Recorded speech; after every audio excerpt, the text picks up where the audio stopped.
नमस्कार मित्रों, जैसा कि आप जानते हैं हम हमेशा आपके लिए एक खास कार्यक्रम लेके आते हैं और ये खास कार्यक्रम है आपका मन पसंदीदा कार्यक्रम एक मुलाकात। और अपने वादे के मुताबिक मैं फिर हाजिर हूँ आपके समक्ष एक और बहुत ही खास शख्स के साथ। हमारे साथ हैं बहुत सीनियर IAS अपर मुख्य सचिव रमा रमन साहब। रमा रमन साहब के पास में 3 विभाग हैं, रेशम, हथकरघा और वस्त्रोद्योग। इसके अलावा वो नोएडा, ग्रेटर नोएडा, यमुना एक्सप्रेसवे और नोएडा मेट्रो के लंबे समय तक इंचार्ज रहे। आज वो हमारे साथ में है और वो हमें बताएंगे कि इन विभागों में वो क्या कर रहे हैं। बहुत स्वागत है सर आपका। सबसे पहले के न्यूज़ के दर्शकों को मेरा अभिवादन है और मैं सबसे पहले जो अभी वर्तमान जिम्मेदारी है मेरे पास उसके बारे में बताऊंगा कि ये वर्तमान सरकार इन विभागों में क्या नया कर रही है। सबसे पहले मैं हथकरघा के बारे में बताऊंगा। इसमें हथकरघा में बेसिकली सबसे हमारी जो उत्तर प्रदेश की बहुत ही समृद्ध विरासत रही है और इसमें जो हमारे बुनकर कपड़ा तैयार करते थे वो उसकी मांग विदेशों में बहुत ज़्यादा थी, किंतु अंग्रेज़ों ने धीरे धीरे करके हमारी जो बुनकरी की कला थी उसको समाप्त कर दिया और एक तरह से जो हमारी जो इकोनॉमी है उसे ध्वस्त करने के लिए आयातित कपड़ों पे यहाँ से कपास ले जाते थे। सेकेंड वर्ल्ड वॉर में जब उनका इंडस्ट्रियल रेवोल्यूशन हुआ, बल्कि पहले से ही फर्स्ट वर्ल्ड वॉर उसके पहले से ही उनकी निरंतर यही नीति रही कि यहाँ से कपास ले जाते थे और वहाँ के मिलों में मैनचेस्टर में कपड़ा बना करके फिर महंगे दाम पर यहाँ पे तो हमारा और हमको ही रेडीमेड कपड़े यहाँ पे देते थे। तो जिससे कि हमारी जो अपनी आत्मनिर्भर कला थी बुनकरी की और हम अपने वस्त्रों को पहन करके ही अपना गुजारा करते थे, उसको समाप्त करके हमारी निर्भरता आयातित कपड़ों पे, मिल के कपड़ों पे बढ़ाई। वर्तमान सरकार उस जो ये रोग अंग्रेज़ों का दिया और उसे परिवर्तित करने में कृत संकल्प है।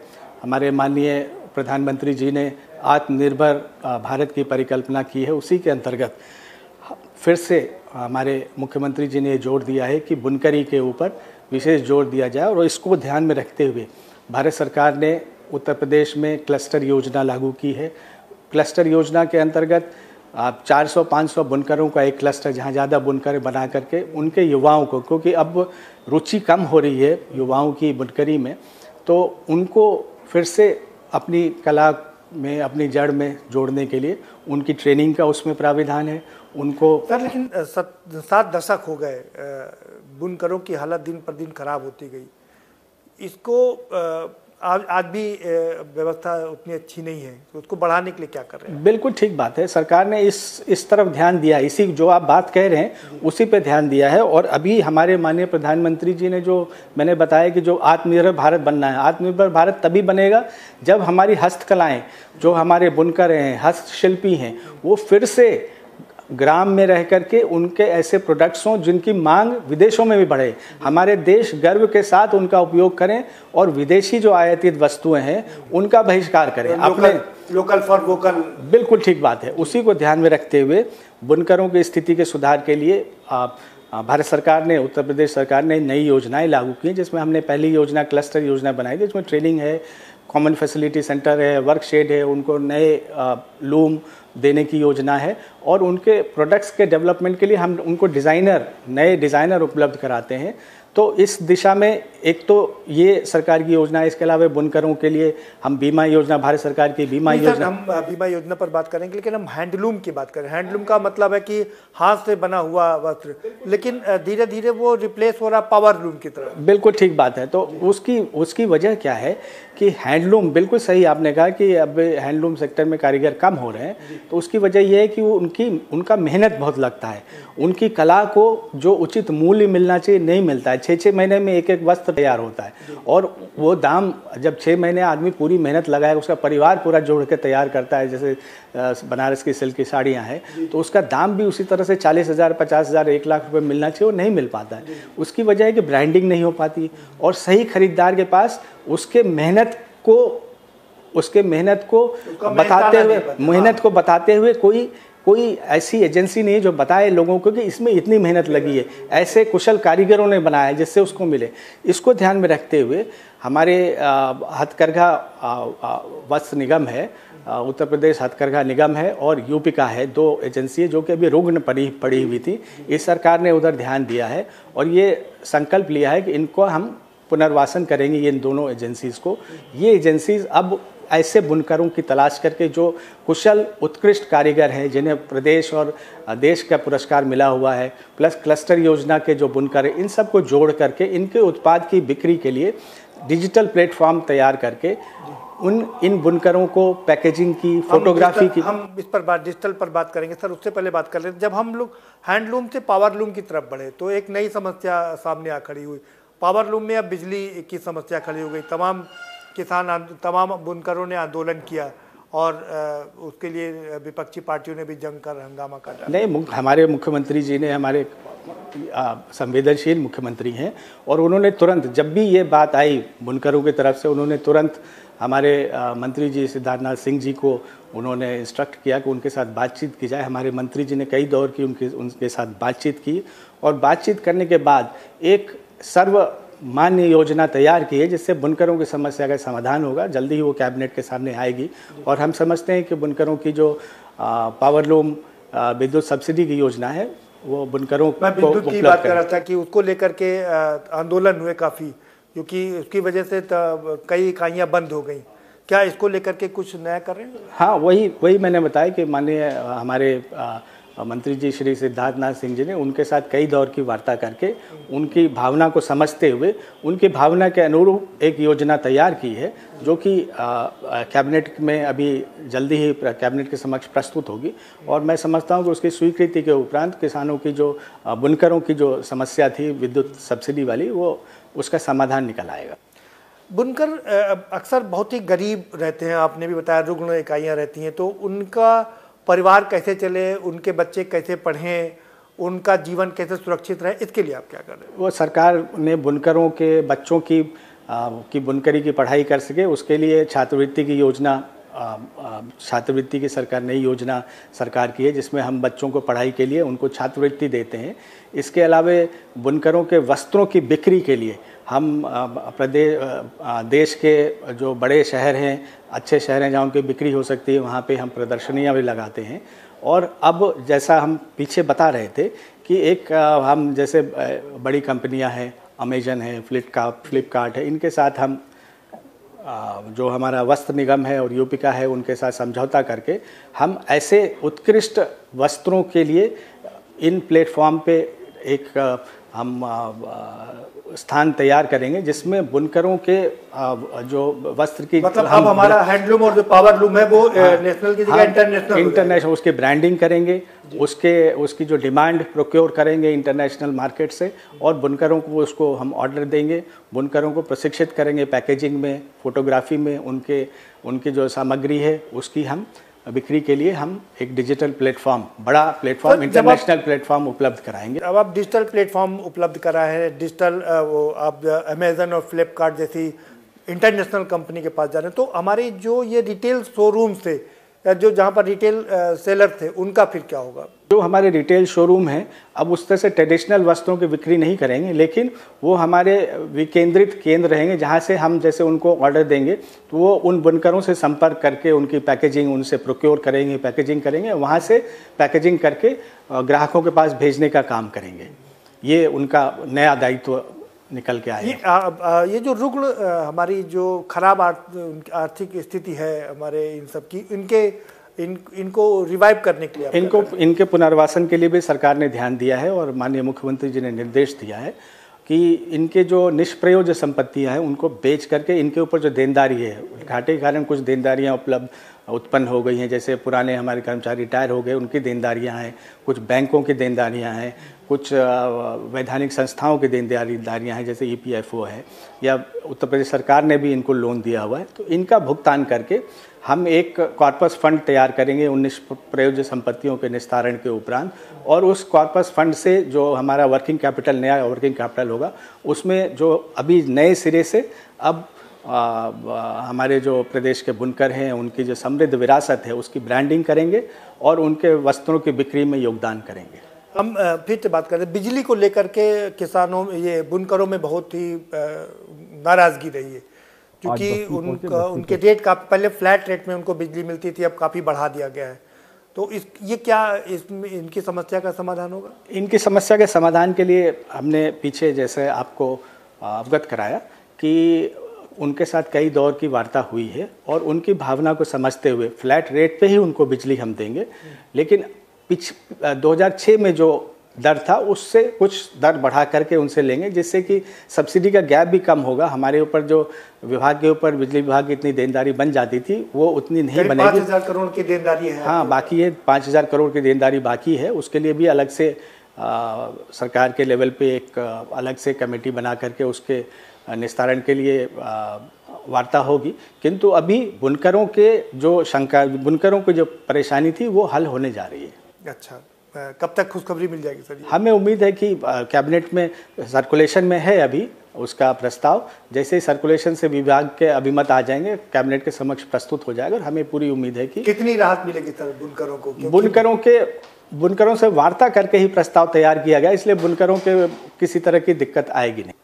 आपके पास में सर वस्त्रोद्योग भी है और रेशम भी है। वस्त्रोद्योग की बात करें तो कानपुर कभी एशिया का मैनचेस्टर कहलाता था, लेकिन आज वो पूरी तरीके से ध्वस्त होकर के रह गया है। सरकार ने इस ओर भी कदम उठाया है और इसमें सबसे पहले तो मैं आपको बता दूं कि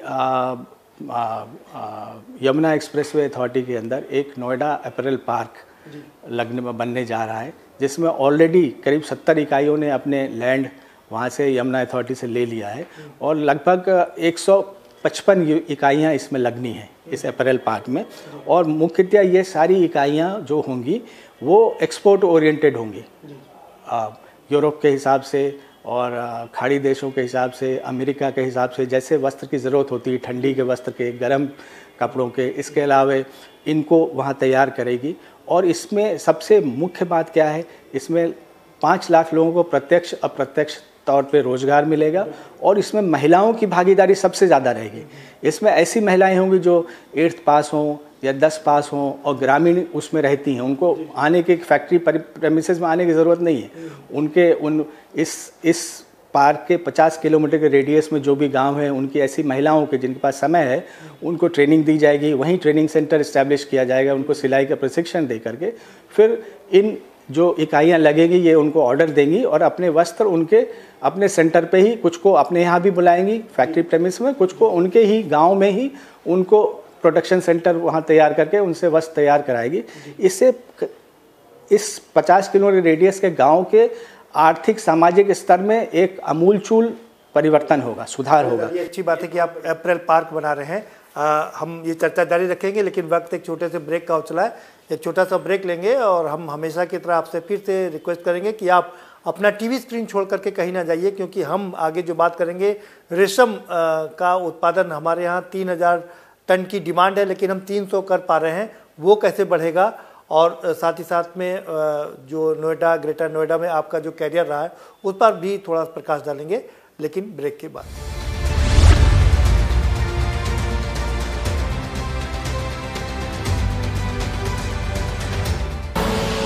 आप देख रहे हैं के न्यूज, खबरों का सारथी। घर में आएगी खुशियां जब दूध की नदियां बहे। अपने पशुओं को दीजिए सेहत से भरपूर मिल्कोमोर पशु आहार। जब पशुओं को मिलेगा मिल्कोमोर पशु आहार तो दूध बहेगा, मुनाफा बढ़ेगा।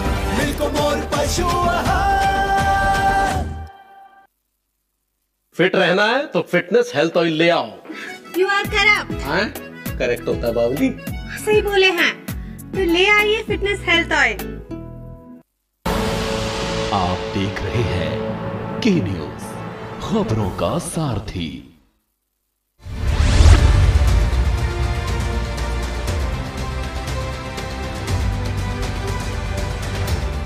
ब्रेक के बाद आपका स्वागत है। आपने बताया कि अप्रैल पार्क बना रहे हैं, वहाँ पर लाखों लोगों को रोजगार मिलेगा। इसके अलावा भी 7 मंडल पर आप इंटीग्रेटेड टेक्सटाइल बना रहे हैं, क्या है ये योजना? इंटीग्रेटेड टेक्सटाइल पार्क की योजना हमारे वर्तमान प्रदेश सरकार की बहुत ही महत्वाकांक्षी योजना है और इसमें मुख्यतः ये होगा कि पूरे प्रदेश में जहाँ जहाँ भी हमारा पोटेंशियल है वहाँ पे ऐसे इंटीग्रेटेड टेक्सटाइल पार्क लगाए जाए। इंटीग्रेटेड टेक्सटाइल पार्क का मतलब कि टेक्सटाइल के सारी विधाएं उसमें होंगी कि कपास से धागा बनाना, धागा से कपड़ा तैयार करना, कपड़े से यूनिफॉर्म और वस्त्र तैयार करना, इसके अलावा उनके dyeing, printing, packaging, storage, common facility centre, common service centre, सब चीज़ उसमें होगी। मतलब सेल्फ सस्टेन्ड एक पार्क होगा जिसमें कि टेक्सटाइल के जितने भी यूनिट्स हैं वो वहाँ पे आप एक दूसरे पे उनकी डिपेंडेंस, बैकवर्ड फॉरवर्ड लिंकेज सब कुछ उसमें होगा। तो इसको ध्यान में रखते हुए एक RFP फ्लोट की गई थी जिसमें निजी निवेशकर्ता ऐसे टेक्सटाइल पार्क्स को डेवलप करने के लिए प्रदेश में आगे आए। तो अभी जो RFP हमने फ्लोट की थी 10 तारीख को उसका RFP खोली गई है।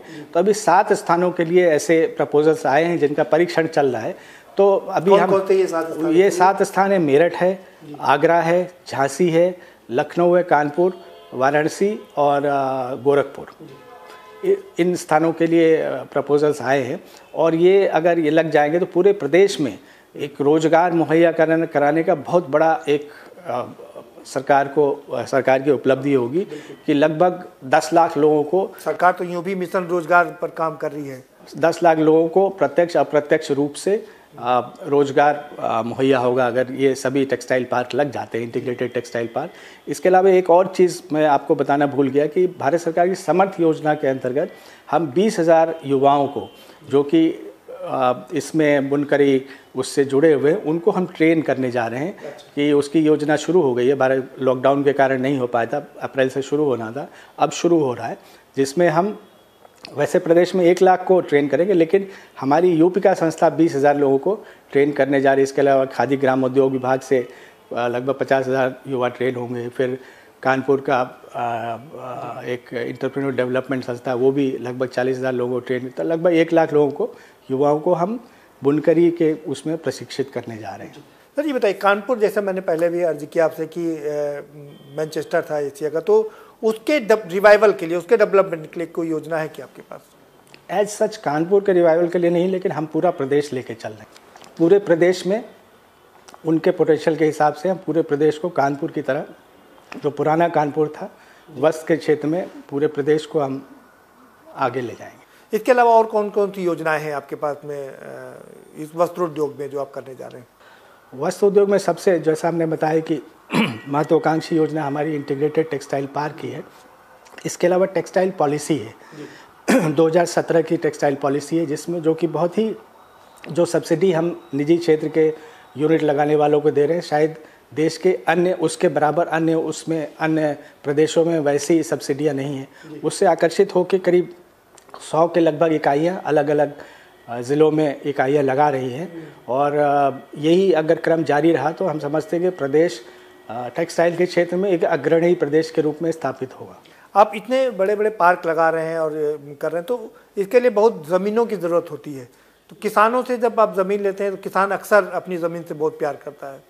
नहीं, ऐसा नहीं है। अभी जो पार्क लग रहे हैं अभी 50-50 एकड़ के लगेंगे, उसको बाद में एक्सपेंड भी कर सकते हैं। लेकिन जो भी ज़मीन ले रहे हैं वो एक्विजिशन के थ्रू नहीं लेंगे, सारी ज़मीन किसानों से समझौते से, सहमति से और रजिस्ट्री के थ्रू ली जाएगी।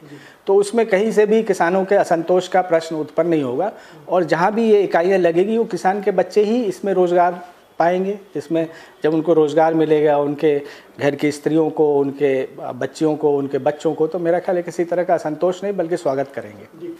आपके पास रेशम विभाग भी बहुत अच्छा है, सेरिकल्चर के बहुत ही हमारी पुरातन वो रही है, वो भी इस समय रुग्ण अवस्था में है। हाँ, रेशम विभाग में अभी जैसे जो कोया, उसका कोए से रेशम का धागा निकलता है, तो जो उसका ककून है, कोया या ककून, उसका उत्पादन हमारे यहाँ लगभग 300 मीट्रिक टन है। इस सरकार ने इसके लिए भी बढ़ाने के लिए महत्वाकांक्षी योजना बनाई है। हमारी जलवायु के आधारित जो अंडे होते हैं रेशम के कीटों को, उसकी उपलब्धता, तो उसके लिए चाकी सेंटर, निजी क्षेत्र में बड़े बड़े चाकी सेंटर हम बनाने की योजना बना रहे हैं। तीसरी बात यह है कि जो कोया प्रोडक्शन होता है उसके रीलिंग की, उससे धागा बनाने का हमारे यहाँ बहुत ज़्यादा, वो 2 ही इकाइयाँ हैं, ज़्यादा इकाइयाँ नहीं हैं। ज़्यादातर हमारा कोया दूसरे प्रदेशों के जो व्यापारी हैं वो खरीद के ले जाते हैं। हम अब ये योजना बना रहे हैं कि हमारे यहाँ ही निजी क्षेत्र में, सरकारी क्षेत्र में रीलिंग की व्यवस्था होगी, जिससे कि किसानों को जैसे अभी हम धान परचेज करते हैं वो करते हैं, किसानों का कोया हम परचेज करें मार्केट में, उसके लिए हम exchange centre, silk exchange centre उसको कार्यान्वित करेंगे और किसानों को जो भी इसके सिल्क रेयरिंग के किसान हैं, कृषक हैं, उनको उसी दिन या अगले दिन उनके खाते में पैसा चला जाए। तो इससे प्रोत्साहित होंगे किसान और हमारा उत्पादन निश्चित तौर पे बहुत तेज़ी से आगे बढ़ेगा। सर कैसे होगा? मुझे कर्नाटक आपने भी बताया, हम भी जानते हैं कि नंबर 1 पर है, वहाँ पर कम डिस्ट्रिक्ट्स में ज़्यादा प्रोडक्शन होता है, हमारे यहाँ डिस्ट्रिक्ट ज़्यादा है, प्रोडक्शन कम होता है। हम लोग भी सघन खेती उसी तरह से सघन सिल्क रेयरिंग के ऊपर अपना चेंज करने जा रहे हैं। हमारे जो 90% प्रोडक्शन होता है 21 ज़िलों में होता है, 21 ज़िलों में। तो हम जो अभी 57 ज़िलों में हमारी प्रेजेंस है उसको कम करके 21 ज़िलों में करेंगे और 21 ज़िलों में से भी हम फर्स्ट फेज में सिर्फ 6 ज़िलों पे फोकस करेंगे, पूरा सघन वहाँ पे खेती करेंगे। सारा विभाग की सारी ताकत और सारी सामर्थ्य और मैन पावर उसी में लगेगी। हम नए किसानों को इसमें ट्रेन करेंगे, उनको उसकी इकोनॉमिक्स समझाएंगे कि ये कैसे फ़ायदेमंद है। इसके अलावा हमारे यहाँ जो जलवायु के अनुकूल हमारे यहाँ जो उसका क्रॉप साइकिल है कम है, उसको भी हमें बढ़ाना है। अभी क्रॉप साइकिल हमारे यहाँ 3 से 4 बार होते हैं, उसको हमें 6 बार 8 बार करना है। कर्नाटक के जो हमारे साइंटिस्ट आए वो हमें बताएंगे कैसे हम इसको 6 से 8 साइकिल कर सके, जिससे कि वो बहुत ही आकर्षक, इसकी खेती आकर्षक लगे किसानों को। रेशम के भी जो किसान हैं उनकी हालत बहुत ख़राब है, बहुत नाजुक है, वो इसीलिए वो प्रोडक्शन में आगे बढ़ के काम नहीं, उनकी हालत सुधारने के लिए क्या कर रहे हैं? उनकी हालत तभी सुधरेगी जो इसमें रेशम के जो हमारे किसान, जैसा हमने कहा कि हम तो एक तो साइकिल 3 से 4 साइकिल मतलब 5 महीने का काम, बाकी 7 महीना खाली बैठे हैं तो कैसे अपना गुजारा करेंगे। तो इसलिए जब हम साइकिल इसके क्रॉप साइकिल 8 तक अगर ले जाएंगे तो लगातार इंगेज रहेंगे और खाली टाइम के लिए भी हमें ऑल्टरनेटिव कुछ रोजगार देना पड़ेगा। उसके लिए भी हम इस योजना में हमारे साइंटिस्ट बताएंगे कर्नाटक में क्या क्या करते हैं ऑल्टरनेटिव, उसके साथ कौन से ऐसे क्रॉप्स हैं जो जहाँ पे शहतूत लगे हैं उसका उत्पादन कर सकते हैं और अपनी आय बढ़ा सकते हैं। सर बजट है नहीं, कैसे करेंगे? आपके पास रेशम का विभाग का मात्र 40 से 42 करोड़। सरकार ने कहा है कि हम ये, चूंकि माननीय प्रधानमंत्री जी का सपना है किसानों की आय दोगुनी करनी है, तो हमारे मुख्यमंत्री जी ने कहा है कि बजट की कोई दिक्कत नहीं होगी, हमें इस लक्ष्य को पूरा करना है हालात में। कैसे करेंगे सर? आपको तीनों विभाग को अगर हम मिला दें तो 350 करोड़ का बजट है ज़्यादा, तो ये और लेकिन समस्याएं अपार हैं। अगर हम एक सक्षम योजना बनाते हैं जिससे लगता है किसानों की आय दोगुनी होगी तो किसी भी तरह के बजट की कमी नहीं है, मुख्यमंत्री जी ने स्पष्ट तौर पे कहा है। तो हम उसी तरह से योजना जब बना के सबमिट करेंगे सरकार के सामने तो निश्चित तौर पे बजट बढ़ेगा और हमारा लक्ष्य पूरा होगा। आपके तीनों विभाग, आपको क्या लगता है कि कब तक ये जो आप योजनाएं सारी बता रहे हैं कब तक पूरी हो जाएंगी और किसानों की उम्मीद परवान चढ़ेगी? मेरा ख्याल है अब 1 साल के बाद से इसका प्रभाव दिखने लगेगा। अभी जो योजनाएं पाइपलाइन में हैं ये जब धरातल पे अभी आएंगी तो 1 साल के बाद इनका प्रभाव दिखना शुरू होगा और 4-5 साल के भीतर ये पूरे प्रभाव के साथ ये दिखाई देंगे और इनका फायदा लोगों को मिलेगा। ये अगला साल इलेक्शन ईयर होगा तो सरकार को बताना भी पड़ेगा कि कितना रोजगार दिया है। नहीं, क्या लगता है कि अगले साल हम लोग रोजगार दे पाएंगे? मेरा ख्याल है जो नोएडा अपैरल पार्क है उसमें लोगों को रोजगार मिल जाएगा और जो हमारे प्राइवेट वाले इंटीग्रेटेड टेक्सटाइल पार्क है वो भी अपने फर्स्ट ईयर में उन पे भी काम शुरू हो जाएगा। उसमें कुछ रोजगार 10% तक रोजगार जरूर लोगों को मिल पाएगा। आप तो लंबे समय तक नोएडा में रहे, Noida, greater Noida, Yamuna expressway, metro के सबके इंचार्ज रहे, बड़ा लंबा पीरियड आपने वहाँ पर काम किया और कई कंट्रोवर्सी भी आपके साथ रही, क्या कहना चाहेंगे? देखिए, सबसे पहले मैं कंट्रोवर्सी पे कहूँगा, कंट्रोवर्सी जो काम करता है और जो निर्णय लेता है, तो किसी भी निर्णय से सब संतुष्ट नहीं होते, तो जो काम करते हैं उन्हीं के साथ कंट्रोवर्सी भी जुड़ती है। जो काम नहीं करते उनका कोई काम ही नहीं, तो उस पर कोई टिक्का टिप्पणी, उन पर कोई कंट्रोवर्सी नहीं होगी। तो पहली बात तो ये है।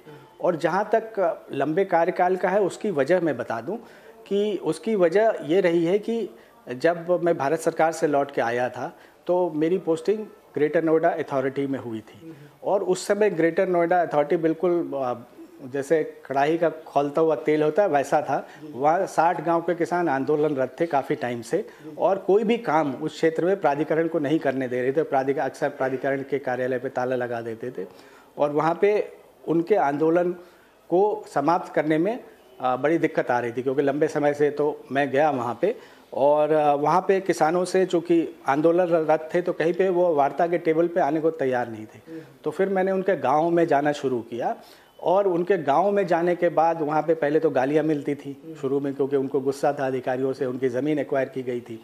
लेकिन धीमे धीमे जब मैं लगातार गाँव में जाता रहा, उनके साथ बीच में ज़मीन पर बैठा, उनकी कभी खटिया पे बैठ के कभी उनसे बात की, तब फिर बड़ी मुश्किल से 2-3 महीने के बाद वो वार्ता के टेबल पे आए। नहीं, आपने किसान आंदोलन को सफलतापूर्वक हल कर दिया।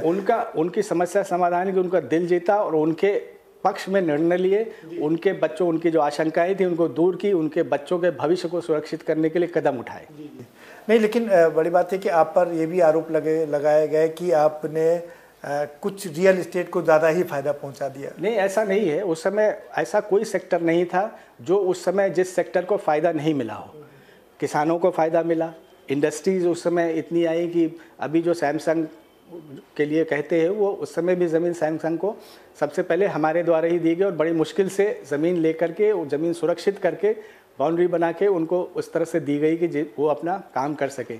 इसी तरह से जो आवास की दिक्कत थी उस समय ग्रुप हाउसिंग की योजना थी, मेरे आने के पहले से ही लागू थी, वो ग्रुप हाउसिंग के प्लॉट उसको दिए गए, तो वो भी उस समय बूम पे थे। और इसके अलावा जो इंफ्रास्ट्रक्चर के काम हुए आगे 20-25 साल तक नोएडा, ग्रेटर नोएडा को जो सड़कें बनी, जो फ्लाईओवर बने, जो वहाँ पे पार्किंग के लॉट्स बने या मेट्रो की योजना आई, तो इस तरह की जितने भी महत्वाकांक्षी योजना थी और आगे के ब्लूप्रिंट तैयार किए जिस पे अभी भी काम हो रहा है, तो वो आगे इस पूरे क्षेत्र के विकास के लिए एक बहुत बड़ा मील का पत्थर है। बिल्कुल, समय समाप्त हो रहा है सर, चलते चलते एक आखिरी सवाल पूछ लेते हैं कि आपके खिलाफ जांच एजेंसी ने वो भी मांगी कि परमिशन मांगी कि कार्रवाई के लिए परमिशन मांगी। नहीं, उसमें मैं बता दूं कि उसमें जांच एजेंसी का ऐसा कुछ नहीं है, क्योंकि ऐसा कुछ उसमें एक कोई ऐसा व्यक्ति था जिसने कि इस्तिगासा किया वहाँ पे, इस्तिगासा किया और इस्तिगासा करने उसमें तो कोर्ट ने कहा जांच की जाए, उसमें मेरा नाम भी उसने डाल दिया कि भाई इनका उसका ग्रीवांस किसी और के प्रति था, लेकिन मेरा भी नाम डाल दिया कि भाई उस पर कार्रवाई होगी। तो सरकार ने उस पर रिपोर्ट मांगी, स्थानीय जो प्राधिकरण था उनके यहाँ से रिपोर्ट आई कि इनका कोई दोष ही नहीं, उसमें कोई इन्वॉल्वमेंट नहीं है, तो इस वजह से मेरा ख्याल है उस जांच में कोई दम नहीं है। चलिए सर, बहुत शुक्रिया के न्यूज़ से बात करने के लिए, आपने बहुत ही बेबाकी से बात की। लेकिन चलते चलते आप हमारे के न्यूज़ के दर्शकों को क्या संदेश देना चाहेंगे, रेशम विभाग के, वस्त्रोद्योग विभाग के और हथकरघा विभाग के लोगों को और किसानों को? के न्यूज़ के दर्शकों से तो मैं ही रिक्वेस्ट करूंगा कि अपनी विरासत पे गर्व करें और हमारे बुनकरों के हाथ से तैयार वस्त्र का गर्व के साथ धारण करें, विदेशी जो आयातित वस्त्रों पे अपनी निर्भरता कम करें। मतलब लोकल के लिए वोकल बने। लोकल के लिए वोकल। बहुत शुक्रिया के न्यूज़ से बात करने के लिए। ये हैं रमा रमन जी, जो हमें बता रहे हैं कि जो योजनाएं हैं वो अगले साल तक लाखों लोगों को रोजगार देने की योजनाएं हैं और वस्त्र उद्योग को रिवाइव करना, रेशम उद्योग को, रेशम विभाग को रिवाइव करना और साथ में हथकरघा को जो पावर लूम में कन्वर्ट करके उनके जो बुनकर हैं, उनके जो किसान हैं, उनकी आर्थिक स्थिति को सुदृढ़ करने का काम चल रहा है और उम्मीद कर सकते हैं कि अगले साल तक तमाम योजनाएं परवान चढ़ पाएंगी और हम भी ये उम्मीद करते हैं कि सारी योजनाएं परवान चढ़ेंगी, सरकार लाखों लोगों को रोजगार दे पाएगी। हमें दीजिए इजाज़त, हमारी टीम के साथ में हम फिर हाजिर होंगे एक ऐसे ही शख्स के साथ।